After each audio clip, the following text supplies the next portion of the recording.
What's up, guys? Welcome to the Wrestling Informer number 9. Some of you will get that reference.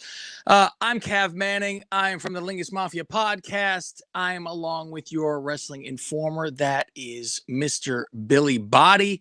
We weren't here last week, Billy, because a few things that happened. It was, in America, it was our Thanksgiving week. So there was a lot of running around by me. And then you got sick. So... And you know what? A lot of people were saying, where's the show? Where's the show? I was getting tweets. I know that.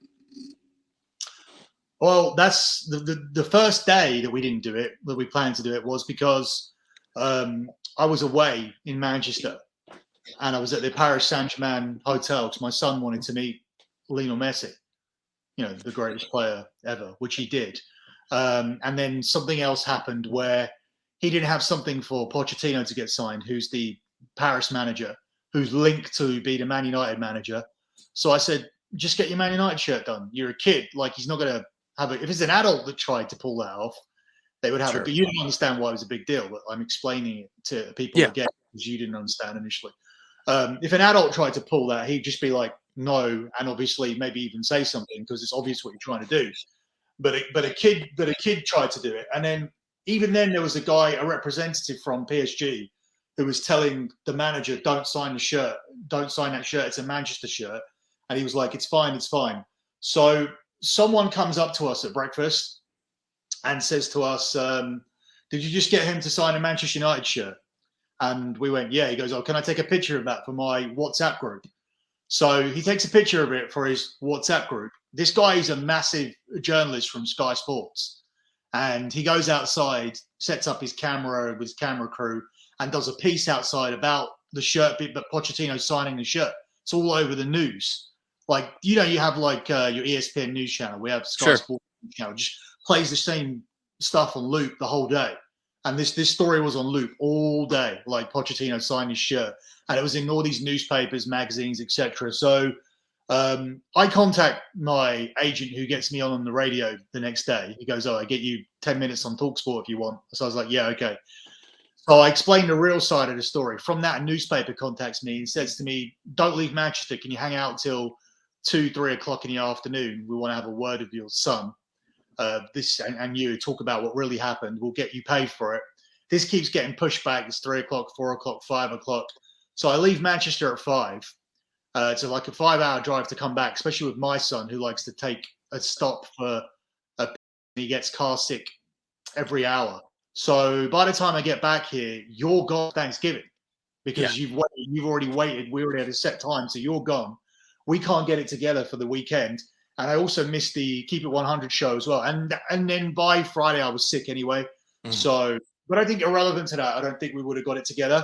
Luckily, it wasn't a big news week. Some of the stuff's carried over because we'll start with the Survivor Series notes from last week and then sort of go into the new stuff. But yeah, that was the reason. It was because we were all over my son was all over the news for what he did, which was basically just a father-son dare. I was like, I dare you to get that signed. See what he says. We're just messing up. We didn't have anything for him to sign. Like, they don't have manager cards. Like, he collects his soccer cards and gets those signed, but he gets like the real limited ones. So he didn't have anything for Pochettino. I just said, go for the Man U shirt, see what happens. And that's what he signed it. So it's funny because when I'm talking to Billy about this, and he was like, because I see the newspaper stuff that he sent me from this and all the articles that were on TV and the radio and everything. And I was like, for us Yanks over here that aren't into soccer and don't know and stuff, he had explained to me because he's like, you don't get this. The manager of another team signed another team's jersey. And I was like, who cares? I said, if Rodgers would sign a Bears jersey, no one would even blink. But over there, the religion is soccer. And I mean, that's like sacrilegious to be doing that. And plus, he's linked to going to that team. So that was the whole Iggy about it. I guess if Rodgers is linked to going to the Broncos and he signed a jersey, maybe that would do a little bit of something. But I don't know. People are handing everything for signatures for football. So it's different. This is very private. So this is you. So your father-in-law, is it? Or father-in-law to be? So he popped over the photo. So I get the photo on here. Yeah. So yeah, that's what's funny because I sent it to my future father-in-law, who is big time into soccer. And I was like, do you know these guys? He goes, I just don't know the one in the middle. I was like, no, the other guys, so he knew. And I was like, yeah. And he's like, yeah, it's pretty much the best player that is alive and this and that. So I was like, yeah, he knew what was going on. Yeah, he won his 7th Ballon d'Or on Monday. 7th Ballon d'Or means you're the best player in the world this year. So for 7 times out of his career is, I think 13, 14 years. Half of the time through his career, he's been the best player in the world. So he was PWI's number 1. No, this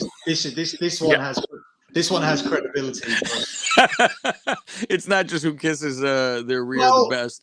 You say it has credibility, but actually this time was very, very disputed. Actually, that Messi should have won it because he hasn't really been great this year compared to, but by his standards, by his high standards. I mean, when you join a team he's left Barcelona for Paris, and you haven't really done anything, you haven't settled in there very well since August, and the award is based on what you do between January to November.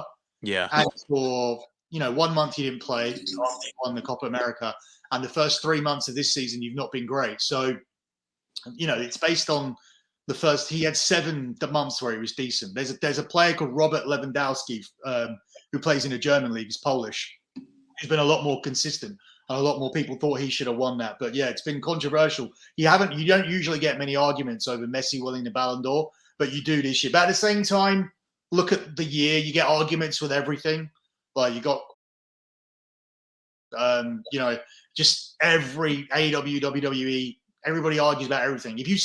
I've noticed if you even say anything critical or positive about either AEW or WWE, you're siding completely with the other side. Yeah. I'm an AEW fan if I attack WWE. I'm a WWE fan if I attack AEW. Well, I had said to Billy before we started, I said, do you like my new jacket? And he told me no. So right away, you jumped on that. I'm like, and by the way, there's a nice AEW zip up. And I'll tell you, it is soft, SAWFT as hell. It is a great shirt. And again, it came from Wrestling Tees. I'm like, they don't have their own manufacturer, I guess, like WWE does. It's the first time I ever bought anything that wasn't WWE. Now, did you buy that because the AEW is actually good, or in a protest because Raw is just so bad? Probably a little bit of both. I am enjoying the AEW product. Like, I see someone say, that I'm some AEW mark. If they only knew, Billy, that, I have a WWF tattoo that I've had since I was 18. I've been watching since I was about 7 years old. WWF. I've never missed any of it ever. There was no gap in between from, I was 18 and not watching. I have never stopped watching. I used to record them all on videotape, and I had a book that I would write down every single match in, and I kept a log of everything for 400 tapes. I did the videotape thing for, I think it was 13 years, something like that. Like, it was forever. And I finally said, I have to stop taping this. This is when it got bad a long while ago. And I switched into DVD. I was recording them on DVD recorders at this point. So I still have the library full of it. So all the stuff you can't get on the network. This is before there was a network, obviously. Like the Lita and Edge sex show where, her whole top showed, right? And you'll never see that again, but I got it on videotape, right? It's all that kind of stuff. Any kind of mess ups. It's all on videotape. I got them all. So I'm insane WWE guy. And like when WCW was against them, like I had blood in my teeth rage for WCW. I hated them. I wanted them gone because they were killing my first love, which was wrestling. And they were beating WWE, which, was my thing. And I was way into it. So now I look back and I say, I wish I was more open to watching. It's good to have the variety. Good. It's competition, because we saw what happened when there was none. When competition went away, they rest and go, whatever. No, there's no other show in town. This is it. So now with AEW, obviously nothing's ever going to be perfect with anything we ever watch, but it is an alternative. The crowd being as hot as they are makes it a lot more exciting to watch. Crowd is way more lively. the guys who are there are guys we know from WWE for the most part. I mean, a lot of people, you get Paige and stuff like that over there, but you do get the star power of, hey, I know that guy. That brings you in. Punk coming back, that brings you in. The MJF Punk thing that you've been waiting for. What's that? NXT beat AEW in the main event this week, the 8-man tag. That's why I saw it. I looked at it and thought, oh, that's Team NXT. Like, that was the revival. There you go. Yes. Yeah, I mean, there's some, of course, I don't like I could care less about the revival, all that kind of stuff. But I mean, I enjoy it. I watch it. I think there's some good stuff. Of course, there's some dopey stuff. I love that the crowd hates Cody. It's all this kind of stuff. And you see where I think the guys over there have more opinions to give to management, and I think management is much more open to saying, go ahead. You also see why that's not a good thing, because everybody goes 20 minutes against everybody, and it drags a lot. Yeah, and what's funny is I was saying on my show a lot where I'm like, this Punk match is where he's going with jobbers for 20, 30 minutes. And then they started actually referring to that. And JR the other week even said, well, Punk's not as young as he was. Now it takes him longer than 5 minutes to beat people. Like, they're trying to bring it back up because it does look bad where he's like, why is he going 20 minutes with a nobody? Like, he's barely winning. And I understand the human part of it in real life, that he's trying to help these guys by getting a rub, and let's have a longer match. You could do some of your stuff. Let's try to get you over. But in the real life, for us watching, you'd go, this isn't appropriate. Before we get into the show, I wanted to plug my thing to go to at Lingus Mafia to see the pinned tweet, because I'm doing giveaway stuff, Billy. And as you'll know, this is one of the things, but it's being sent to you. And this is an actual WWF turnbuckle. And I got it signed this last week and by Bret the Hitman Hart. So Billy's going to I'm going to hold up a hoop, and Billy's going to have to jump through it to get this sent to him, though, because he's got to promote that on Conan to say, go to at Lingus Mafia to see what you can win by signing up to my Patreon. It's $5. There's at least 2 shows. It's easier when I have the thing. Oh, there you go. Well, we're going to see, because if you back out on it, guess who's not going to be on these shows anymore? So, but it's $5. You get at least 2 wrestling review shows. That's the lowest tier, $5, and you're entered in a raffle. There are 11 prize packages. You get a third booster. I'm going to kick you off the show. I haven't gotten any boosters. So you could win all these prizes by being in it. You automatically put in a raffle, and it's going to be on video, and it's an app called Random on the iPhone. It just spins a wheel. Your name comes up. You are getting that prize package. They go in different levels from however many people have signed up to patreon.com/Lingus Mafia. And you'll see all the things. They're all posted in our pinned tweet at Lingus Mafia. And the number one prize, once we get 100 people to sign up to this, is an 8x10 signed by Andre the Giant and Hulk Hogan from WrestleMania 3. So there is a lot of stuff to win. You'll see how many things are in each package. And then it goes, the higher we go up in subscriptions, it turns into one item each, because there's such large items, like a signed wrestling boot from Ric Flair, a pair of trunks, Hitman trunks signed by Bret. Then you have that picture. You have an Austin signed autograph 8x10, a Rock signed. So there's a whole bunch of things on there. So go to that and check it out. I'll stop shilling, but trying to get a lot of people over there to go. And also, it's always on. I give a little piece of free review, either on the Dirty Sheets podcast or on Lingus Mafia podcast. Trying to, poor Billy, I'm swamping his feed so much. Go over to Lingus Mafia. All of the stuff will be there. I don't want to kill his feed, even though you get a lot of traffic over there, Billy. So it's good for everybody.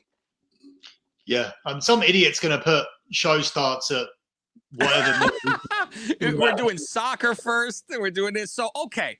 Survivor Series notes. What do you have for your notes for Survivor Series? So I don't have loads of notes on Survivor Series. My opinion of the show was that it wasn't a Big Four show. It wasn't a Big Four pay-per-view at all. Austin, who's my son, who's 10, usually likes everything, and he does consider this to be a big pay-per-view. He actually said it was a complete waste of time. It was terrible. What that usually means is that he had higher expectations. I think his expectations of these big pay-per-views has been for someone to come back at the end, or just something to happen, and nothing. Something to happen. Yeah. Yeah. So it's not really, for that age, it's not really down to match quality and all that, which was obviously fine. The first match was good. The last match was good. The first match I thought was the best match, and I don't really say that about the women. Yeah. So I'll talk about the changes and things that went into the show, and how it became more anticlimactic seemingly every day. So obviously there was a time where they were doing Rock and Roman at WrestleMania 38, and The Rock was supposed to be on the show. It was supposed to be Rock 25, and they pulled out of the whole thing with Rock and Roman at this Mania. And subsequently, Rock 25 just became a thing that they were going to push and sell and make you think he was going to be there, but he wasn't. And I think that was part of the reason why you didn't want to go with the girls last. You didn't want to do Roman and Big E too early, because that would tell people that The Rock isn't 100% going to be there. Now, I don't like Sean Ross Sapp. Obviously, I don't have any respect for Sean Ross Sapp and his news and the type of person he is. He's everything that's wrong with the wrestling community. Now, he got a lot of crap from people because he posted out a story saying that Becky and Charlotte were going to be in the main event. Now, in his defense, which you're not going to hear me say hardly ever on the show, that was the correct information going into the week. Now, his source of information is Adam Hopkins. I had some troll idiot on Twitter saying to me, "Oh, if you're better than these guys, why do they get access to the WWE?" They get access to the WWE because they're worse than me at this, because they don't break any stories that the WWE don't want them to break. They get their information from the WWE and they get their interviews from the WWE. I don't do interviews with the WWE. I'm in contact with the same people at WWE, and WWE have been trying to formulate a relationship with me and Nick, who, believe it or not, they found easier to deal with than me. Believe it or not. But he kept it kind of diplomatic, whereas I've always said I'm not interested in having that on our site or anywhere. Like, I don't want to go and do these red carpet interviews or these conference calls or these 10-minute telephone calls that you're all allowed to have where they say the same stuff to everybody. Yeah. It's cookie cutter. It's not like it's a real interview where you could ask like a real tough question. Right. Or I could talk to the people I know on crew and marketing and ex-wrestlers and guys in Vegas who know how the betting lines are moving, where the money's coming from.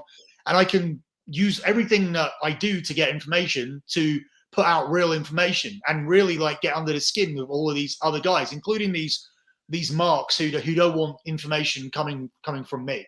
They want to get their information from fat, white, balding old people who seem to be their number one go-to for wrestling. So, that's the choice that I've made in order to go down that route. So that I won't ever defend Sapp, but I do know that this story about this match supposed to be the main event was correct.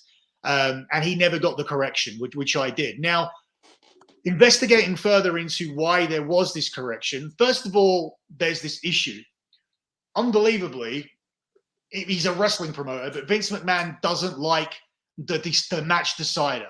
In terms of what I'm talking about is the scores being tied going into the main event. Now, logically, you would think that would be the way to go with pro wrestling. That's the way you've booked every 2 out of 3 falls match in history, which is how I think they should do the booking of the Survivor Series and how a lot of people internally think they should. But Vince doesn't believe in that at all. He believes it doesn't look sportingly real if there's always a dramatic match at the end of this Survivor Series format. So that has been an issue that he has had battles with everybody about for years. So this year it looked like we were going to have that, based on the fact this was very much a one-match show. And to get themselves out of the situation that this was going to be anticlimactic, they wanted to build up a very, very personal rivalry with these two girls. But over the course of the weekend, Vince decided that this wasn't going to be a 4-3 show. He decided that Randy Orton and Riddle had to go over because they're a hot act that are selling loads of merchandise. The Bloodline could take the loss. And also there was public information that Randy Orton was going to break the pay-per-view record here on this show. Now, as a side information, and what I told you guys in the group chat, is not only was Randy Orton going to break the pay-per-view record, but he was going to break the Raw record the following week. He's going to break the record for Raw wins, and he's on the verge of breaking the record for the highest paid person from WWE. Now, obviously, if you look at other payments that have gone out from like Gorka to Hulk Hogan and movie payouts to The Rock, overall, people have made more money from outside of wrestling, Brock Lesnar included as well. But when you're talking about receiving money from the WWE, at the end of this particular contract, Randy Orton's direct payouts from the WWE will exceed $90 million since he started in 2002. So the end of his contract is actually a while away. It's in 2024. But by 2024, he would have been with the company for 22 years, at which point he will exceed $90 million and he will surpass John Cena, providing Cena doesn't come in and do a full year or have any kind of longer-term deals. I mean, this is all on estimates at the moment. As we're talking about this now, Cena is still number one and Randy is number two, because the completion of the contract hasn't happened. But they are the 1 and 2 all time in terms of money received from the WWE. Number one year of all time is Stone Cold Steve Austin, who made $10 million alone on merchandising in 1998, on a time where the merchandising percentage was lower and merchandise was cheaper. So that's just a ridiculous year. But yeah, I mean, there's loads of merchandise stats. That's not what we're here to talk about. But I'm talking about Survivor Series. So factoring this all in, this is why we had fundamental changes. Then we had the situation where the Roman Reigns match had to go at the end because you wanted to give this false indication that The Rock was going to be there, which I thought was a stupid idea.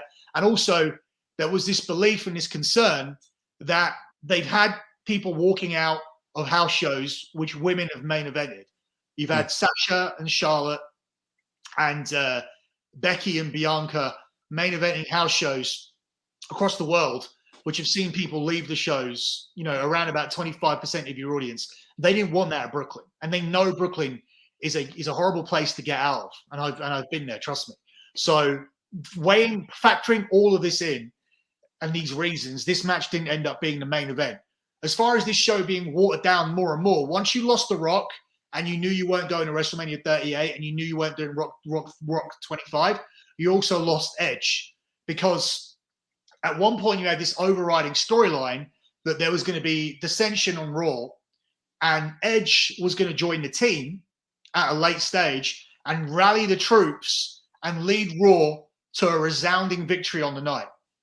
At this point in time, it also wasn't supposed to be 4-3. This was Vince McMahon having Raw win the night because of the big motivational speech from Edge, and Roman Reigns being the only guy on SmackDown that won, which actually, coming full circle, that ended up being what happened, but without Edge being there. Edge's place was taken by Austin Theory because in the end it was decided, we haven't got The Rock, let's just make no effort with this pay-per-view at all.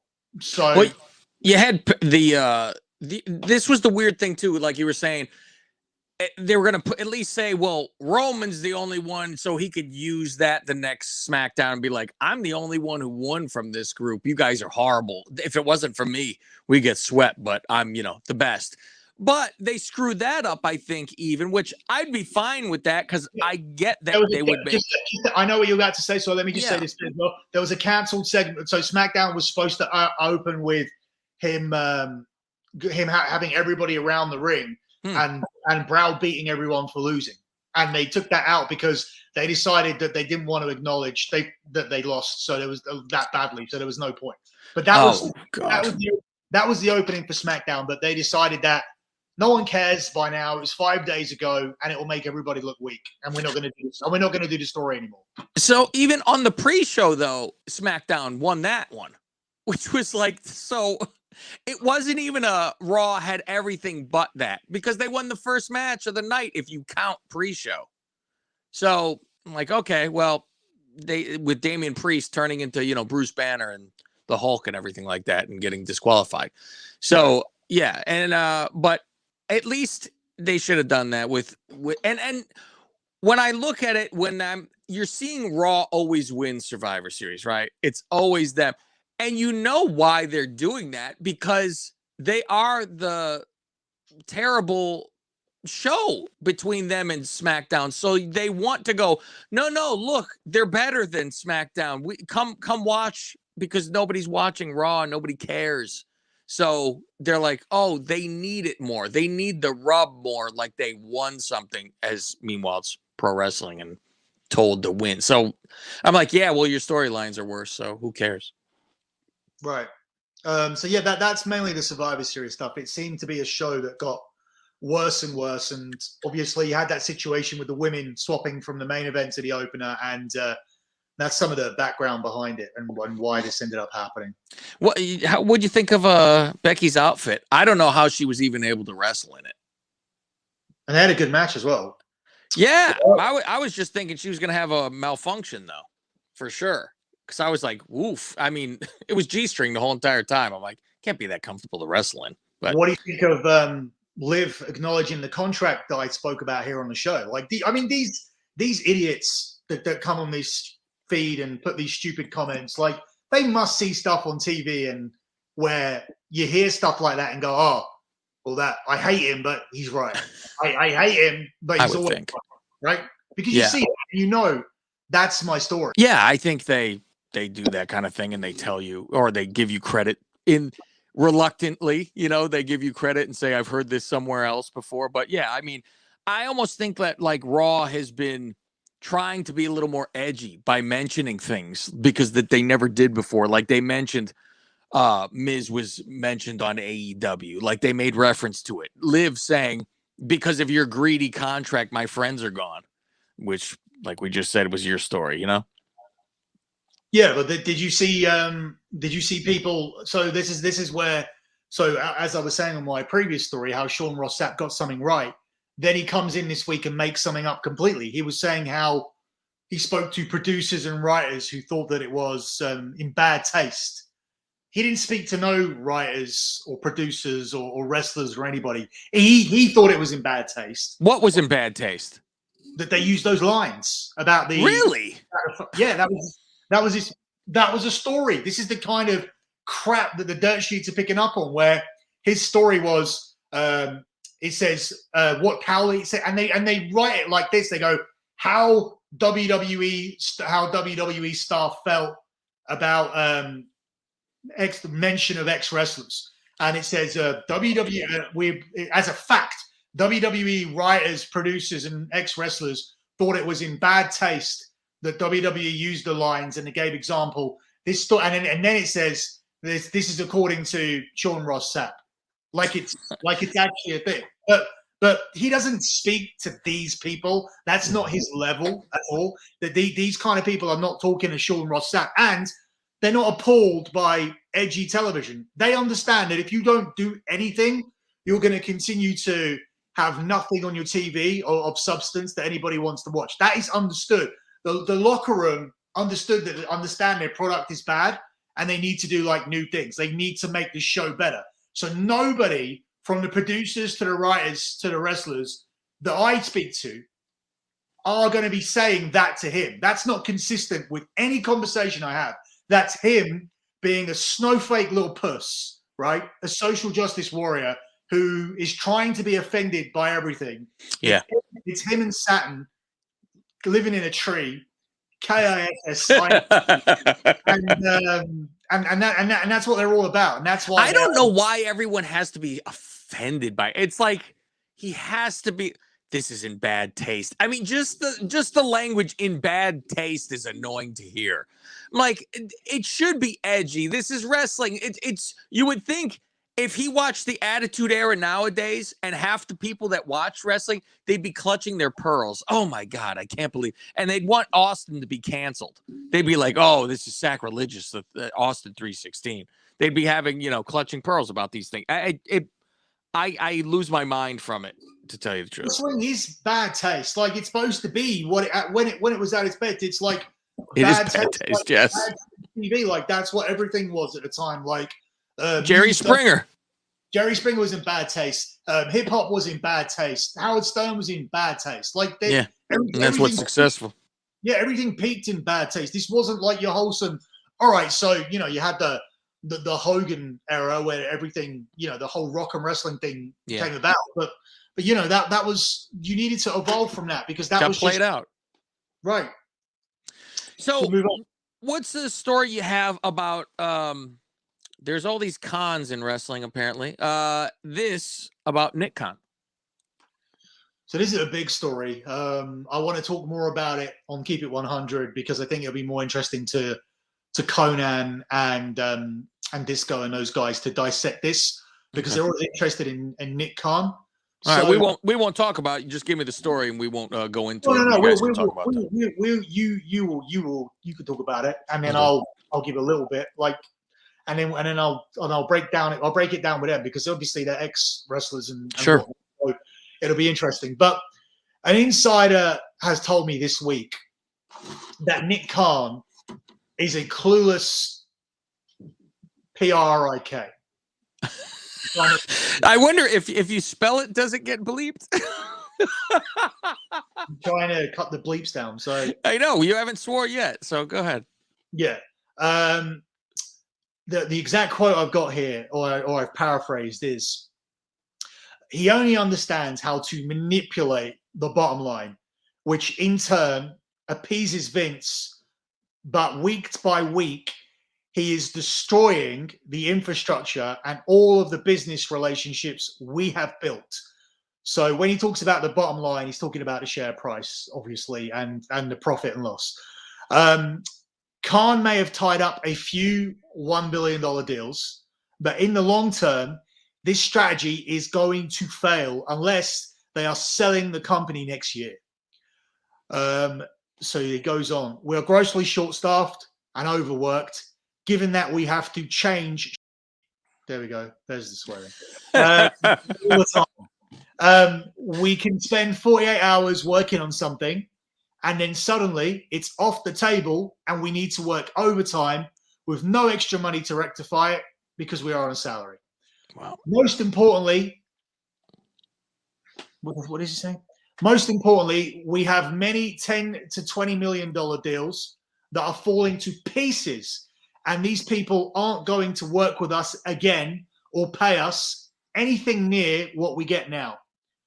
Visual Concepts are behind with the latest 2K video game, which is now going to miss Christmas, which is in capital letters because that was stressed to me, the most profitable period of the year, because WWE, who usually bring their game out in November, continually make changes to the roster. Mattel, who just re-signed a WWE deal in October for 5 years, are livid at the latest releases as they just addressed the issue with the WWE about releasing several new series and have more series coming up where half of the line are no longer with the company.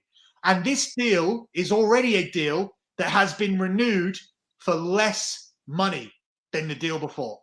So not only are WWE's partners angry with them, they are already renewing deals for less money than before. This is all a result of Nick Khan coming in and not understanding how the WWE needs to be run.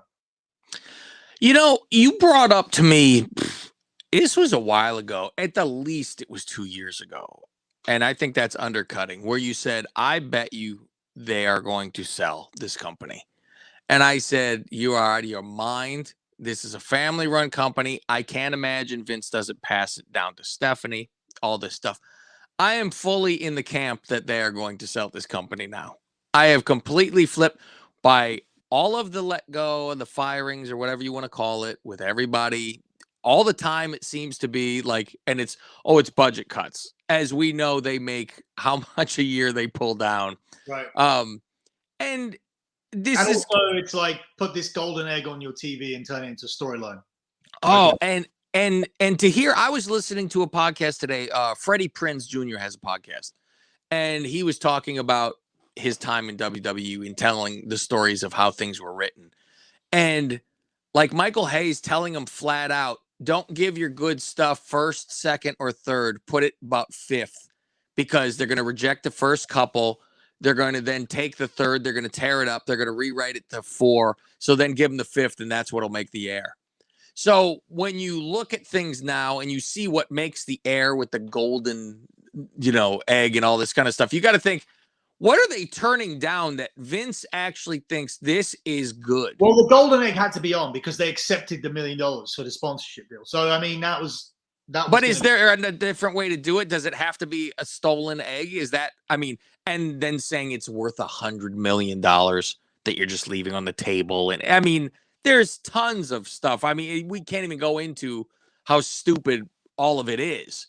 And I get that they're a business trying to make money and they're, you know, in a partnership, but I don't think they had to do what they had to do. And then having these toys, the action figures come out where we were talking earlier, it's Scarlet, Adam Cole, and The Fiend are in this series that are coming out. I mean, it's ridiculous that is a long time ago that they then started this for Fiend to be there. Yeah. Well, it's the Burnt Fiend, and this is actually a quicker turnaround because WWE complained to Mattel about their turnaround because Mattel take 10 months to develop a figure. So that was WWE's complaint. So they've done they've increased their turnaround to 6 months, and now Mattel are mad at them because they're releasing everybody, and they have line after line coming out. It's the same reason everybody look. They're having rows with Mattel. They're having rows with the video game developers. And who else did you say? BT over here. They had issues with them in terms of not being able to sell advertising in the time slots. The fact that obviously I spoke about how they had promo material that was old, where Kofi Kingston moved to Raw and they still had him on SmackDown, and now he's gone back to SmackDown and they've just kept the promo material. But this time you can see during this draft, there was obviously an issue because now we have Drew with SmackDown immediately, Sheamus with SmackDown immediately, Becky on Raw immediately. Like, it's been very quickly done to coincide with this draft because these internal conversations were being had. So this is absolutely right in terms of these, you know, these $10, $20 million deals. They've all been like thrown by the wayside to be sacrificed for doing these big deals, sacking people, increasing your bottom line, going to your shareholders and saying we're doing this and that. Whereas internally, these smaller people that deal with these guys that, you know, at these lower ends, that deal with the Mattels and the video game developers and all of that, they're constantly butting heads. They're working overtime to change promo material. They're constantly complaining about it. It's like, oh, we're doing Rock 25. Oh, The Rock's going to be at Survivor Series. Oh, yeah, we're not doing that anymore. Like, all the hours that you did, like, on The Rock stuff. I mean, to a certain extent, they still used a lot of it because there was a lot of work that goes into, there's a lot of work that goes into some things. But yeah, I mean, everybody always says, oh, you'd work there, or you'd want to work there, or you'd bite your hand off to work there. No, I know enough people to work there and nobody's happy. So. Well, and you see with people being released so often, in October, wasn't I? I sent you pictures where I was driving down the highway and I ended up behind a bunch of WWE trucks. Truck, yeah. Yeah, and Rusev is on there still, and I'm like, it's a bunch of people that aren't there anymore, and I'm like, okay, all right, you guys, I get wrapping a truck is the least of your, you know, things to do, but this is a $1 billion company, so you would kind of think you would want your things up to date. So get into the last story here, Billy. We had the incident with Rollins and a fan, and you have a little bit on that, and that's followed up by something that is really amazing. Yes, you want to cover these collectively and get out of here? Yes. All right. Let's cover them. They both go hand in hand, even though they're two separate things. So Vince McMahon was absolutely livid about the Rollins incident. Not so much so that it happened, but he was livid because it appeared that the intruder got the better of Rollins. Now, this has been a take that's been echoed by people like Chavo Guerrero, Ric Flair this week, and that was Vince's initial thing. So he was livid that he got the better of Rollins, and he had to be convinced by Pritchard and other people close to him that Rollins applied an MMA hold and won the confrontation in the eyes of the fans. And he had to be told this again. Sorry, before he was able to go face to face with Rollins, who was initially walked away from Vince and told that Becky wants to see you as soon as he came through the back, because Vince was livid that his guy had lost the fight. The guy comes running around the corner, blindsiding him out of the blue. You don't even see it. You go, what the hell is that? And he did grab him in a front face lock. And the guy's laying on top of him. I mean, it's so ridiculous. Like, if you saw him coming. Have you ever seen a video of what I did to the fan that spat at me when I walked around? No. No, you're going to have to show that to me. You never seen that video? No. I get it up for you now. But go on. Keep talking. Then Yeah, so I'm like, so the guy, I'm listening to Cornette talk about it, and he's like, for one, the guy's wearing red, and the whole background's red, and he's coming from the side. It's so blindsided where he's coming through and tackles, and for one, even if you did see the guy, I don't think you stand there and just go, come on, let's go. You don't know if this maniac has a pocket knife or what the hell he's doing. So I love that everyone's big man. They're going to stop something. Okay, let's see what this has for Billy. Okay. Okay, Billy's. Oh. What, are you wearing a mask too? No, a little hood thing. Oh, a hood thing. I got you. That guy pushed you way down. Wow. Well, that guy's on that. I'm the manager of that guy. Oh, and he's kind of like, what the hell are you doing, dude? Yeah, that guy's the guy that came to us at New Orleans. Oh, okay. Yeah. Luke. So. Oh man. Yeah, I mean, I don't know if you would handle the 80s with people pouring on you and stuff like that. That's how you deal with fans. There would have been a railing at least, unlike Sabu, who dove into the crowd to go get his people. So, okay, continue on with so he had to go back and he had to talk to Becky. So is that all that they convinced Vince that he won? They had to have a sit down and let him know he won, and he had to calm down from this. I love that Chavo's talking. Chavo, the worst frog splash you've ever seen in your entire life by Chavo. He's telling somebody about anything. So with that said, the anger that McMahon had towards Rollins was later diverted to Montez Ford over an incident that happened in the dark match. Have you seen this at all? I haven't seen this, but what was funny reading your notes, I do remember seeing the sign in the crowd, though. But I haven't seen any of this. I didn't know this was like leaked somewhere. Yeah, I got it from someone, and I can send it to you afterwards. Sure. So, his anger was diverted towards Montez Ford. Now, I've been categorically told by people that had Bianca Belair not been with him and been a heavily pushed talent in the company, a heavily pushed black talent in the company over the last year, Ford would have 100% been fired immediately when he walked through the back.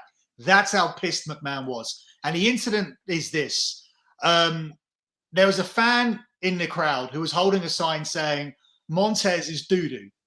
Yeah. So when Montez saw that, he acknowledged it. It was banterous at first, I would say. I would probably guess so, yeah. Yeah. And it was at this point the fans started to antagonize Ford and shouted, "Fight me!"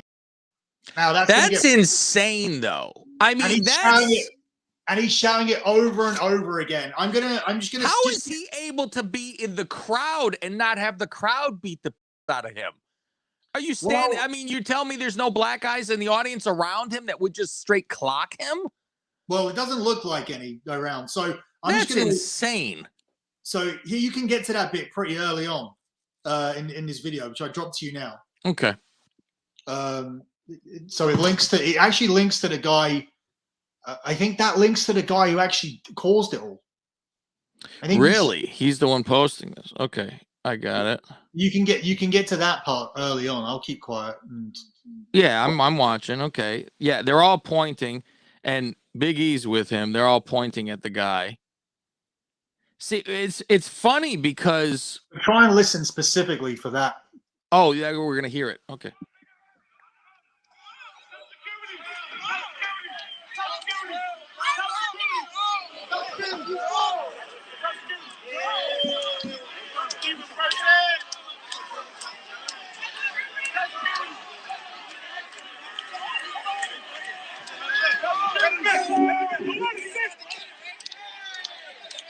I think you already said it. I think I heard it again.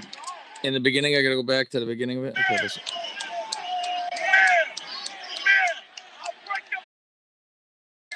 Oh, yeah. Yep. Right. That'll do.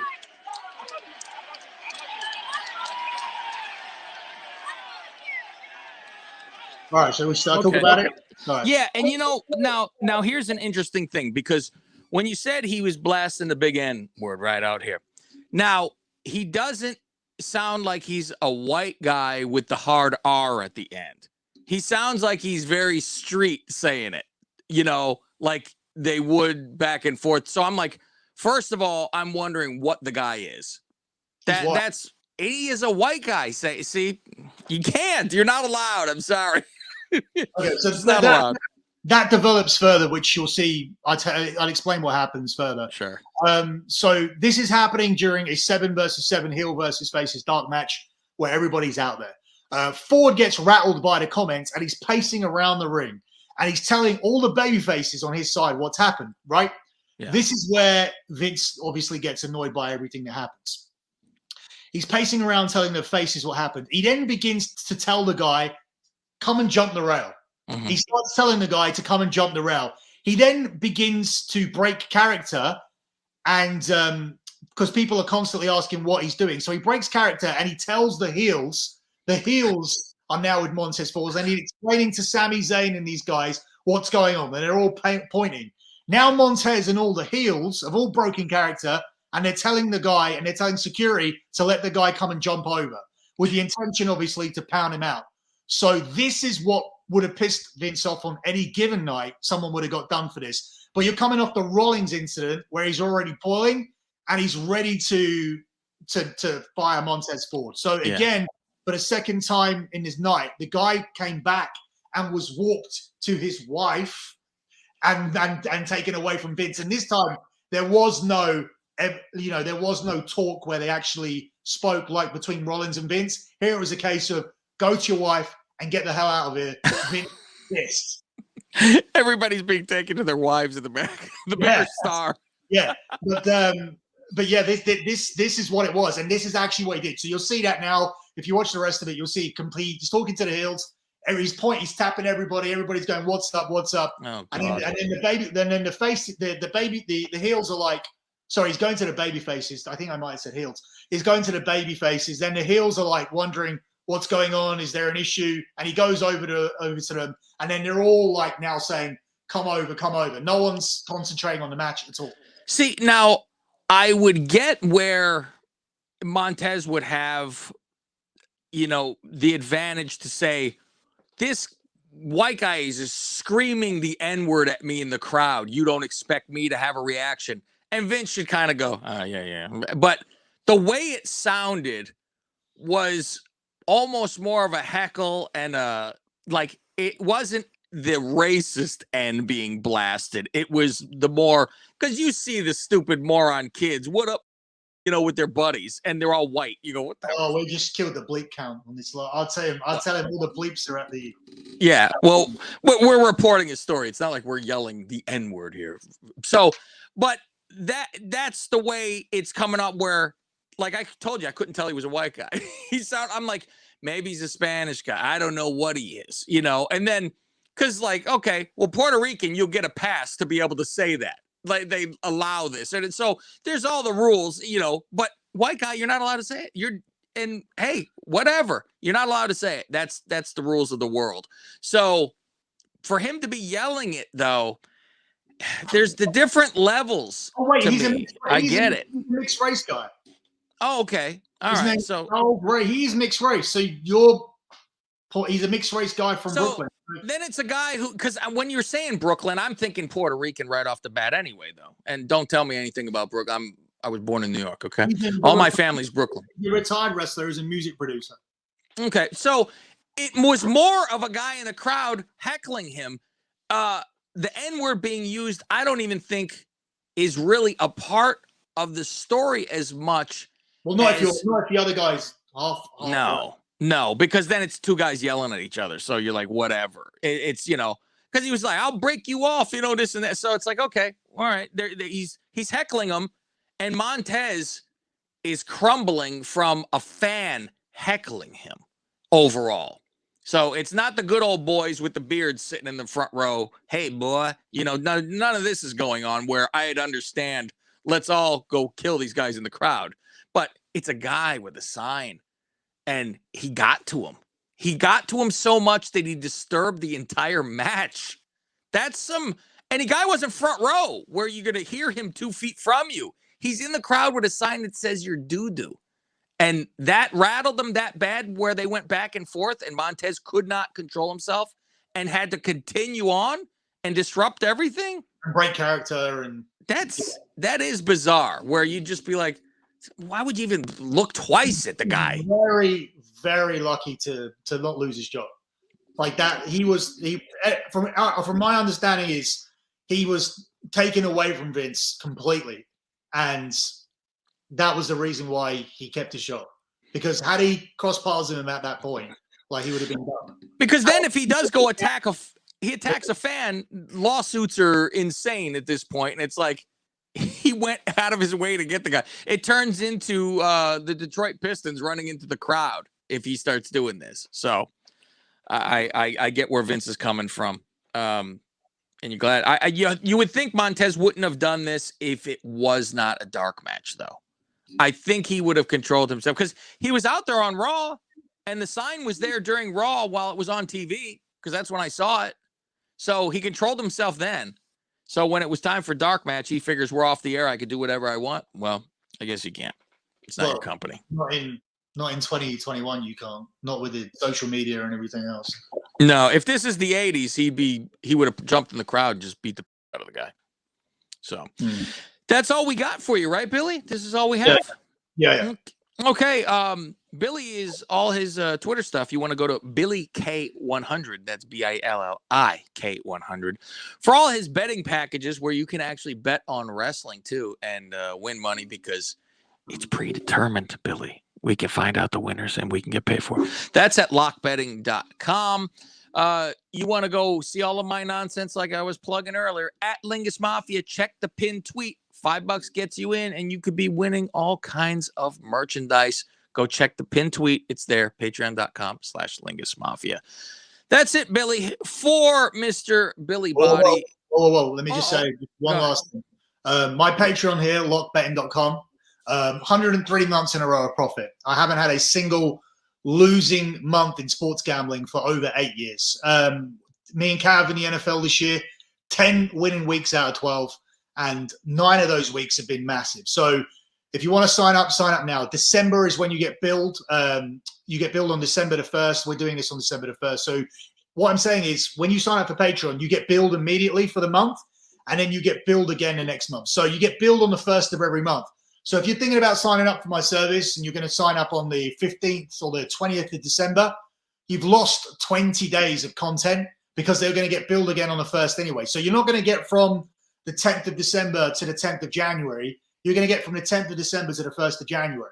So if you're thinking about it, now is the time to sign up. You don't have to go straight into the top package. That's the package where we've made the 8 years of profit, the 102 months of profit.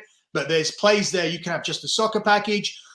You can start off light by just getting all the bonus podcasts, build up a better understanding. But at the end of the day, I'm the only person in the world who I think has over 8 years of straight profit without a single losing month, 102 months. It's all tracked. It's all transparent. The spreadsheets are all on my Twitter account. That's my gambling Twitter account, at SGP Soccer. It's at SGP Soccer. I don't usually hit the plugs here hard, but a lot of guys sign up and they ask me why they get them billed again because I use Patreon. Patreon does this crappy billing cycle, but at the same time, it allows me to be completely transparent because underneath every single post, there's the comments under everything. And when I post my spreadsheets, if I was BSing and there was something there where it's a bet where I say I won too much or I took away losers or I added winners that were not real, you know how people are, especially wrestling marks. Like you pick up on every detail. Like there's guys on my service who are making their own spreadsheets to match my spreadsheets, and that's fine because it's all legitimate. So that's lockbetting.com. I don't usually hit it this hard, but I just needed to because it's the start of the month. That's it. And I want to point out, you're going for 103 right now. You have done 102 months, correct? Right. Yeah. Okay. Right. I was like, people are going to call you on this because at first you said you did 103. and then you switched to 102 and then said 103 again. I wanted to straighten it out for you because God knows you're going to hear about it. For Mr. Billy Buddy, I'm Cav Manning, and we'll see you next time.